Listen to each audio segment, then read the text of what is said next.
We go back to 1984 and Derry Grehan's Burnin' in Love. He's a guitarist, the writer, and back then a major driving force in Honeymoon Suite. We get the story behind the song. This is Rock History Canada.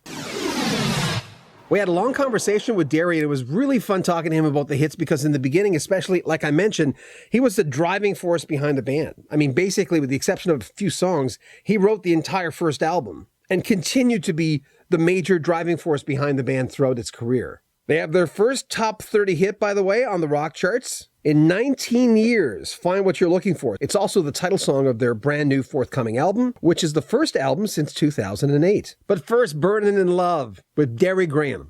That wasn't that video in Niagara Falls? Wasn't that the video in Niagara Falls, if I remember correctly? Yeah. Uh-huh. Yeah, you throw some. Oh, she throws Johnny. Isn't that the one where the lady throws Johnny over the? That's right. The one. Pushes him over the falls, and if you could see below his waist, he was so strapped into those guardrails. You know what you can't see is that there's no way he was going over there. So that was real. That wasn't a trick of the camera. He was really right there.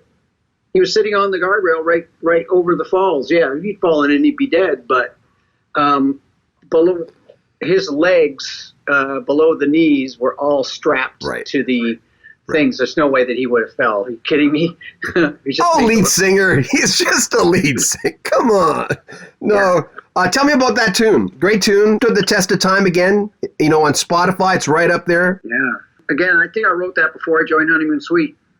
I was listening to a lot of Rainbow, because I said Deep Purple earlier, and I love Ritchie Blackmore's Rainbow, you know, Joe Lynn Turner, that whole period. I love that stuff. So I remember I'd been kind of sad there because I think I just got dumped by a girl, and listening to that record and Stone Cold and all that. And I think out of that came Burning in Love, just because it's in D and it's a rock song. I remember writing it in the basement of this apartment I was living in Toronto. I remember the room and demoing it on a little 4-track recorder with a cassette in it. It came out of a breakup when you listen to the lyrics. Yeah. The new track, Find What You're Looking For, good title for this time of what we're going through right now. Tell me about that one. Yeah, isn't that right? Isn't that funny that it kind of fits in? That's a song that I probably wrote at least a couple of years ago. And it started out to be a different song called It Could Be Right. And when we were working on it with this new album, Johnny and I, we've got this producer named Mike Crumpus who we're doing the record with. And he's a great producer. He's an amazing writer, and he plays guitar and he plays drums. This guy's like one-stop shopping, I'm telling you, in the studio. He does everything. So he's really talented like that. But Johnny and I would bring my songs in, and Johnny would come in with his, and it's nice having a producer because he's that objective, ear. He's not as emotionally attached to the songs as you are, so he can hear, why don't you do this and why don't you do that? Like, why don't we try this for a chorus? So in the case of Find What You're Looking For, that's exactly what happened. We had this killer verse. We had the chorus, which wasn't sitting right with him. It was kind of a dated sounding chorus. And he actually came up a lot with the music and the feel for that chorus now that you hear. It's kind of like in halftime. And then I threw this big, melody over top of it because it really suited it. So it's the three of us working together. So in a nutshell, that's what happened there. What's the release of the new album? When's the date? Well, hey, man, it would be out now if it weren't for the pandemic. Yeah. We were... the last time, Johnny, we're doing it over in England, by the way, where Mike lives.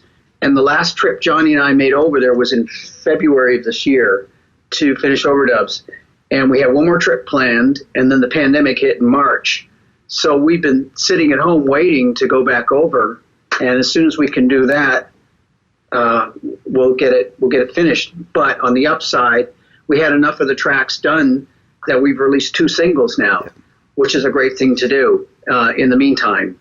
So we're just waiting. When you were in college there, what was in your record collection back then?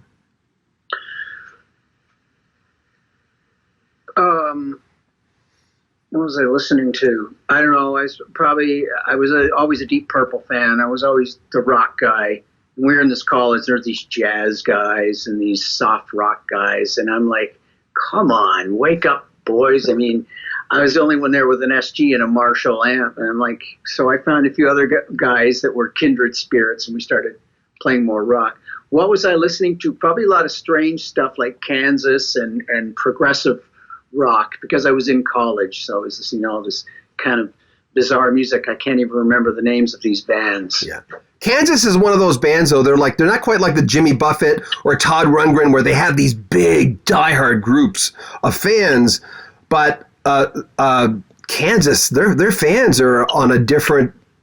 Every band has a different vibe to who their fans are.